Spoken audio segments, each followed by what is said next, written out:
ఆలయంలో లోతుగా సన్యాసులు వార్షిక వేడుకకు సిద్ధమవుతున్నప్పుడు వారిపై ఒక అశాంతి నెలకొంది. ఇది గొప్ప వేడుకల సమయం, కాని గొప్ప దురాశ యొక్క సమయం కూడా. ఆలయ నిధి, ఆలయ హృదయం అని పిలువబడే అమూల్యమైన కళాఖండం, దానిని కలిగి ఉన్నవారికి అపారమైన శక్తిని మరియు సంపదను ఇస్తుందని చెప్పబడింది.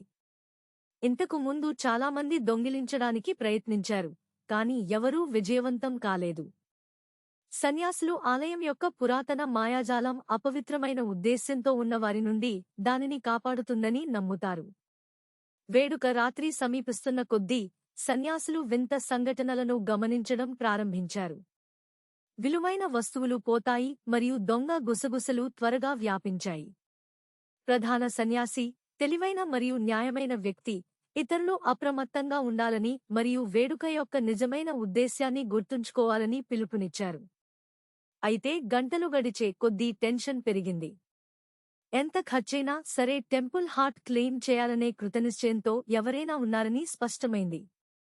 సన్యాసులు తమ విధులపై దృష్టి పెట్టడానికి ప్రయత్నించారు, కాని వారి మనస్సులు అనుమానాలు మరియు భయాలతో నిండిపోయాయి.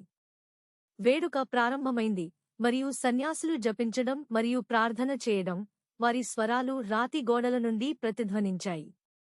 కాని రాత్రి ఎటువంటి సంఘటన లేకుండా గడిచిపోతుందని అనిపించినప్పుడు నీడలో నుండి ఒక వ్యక్తి బయటపడింది.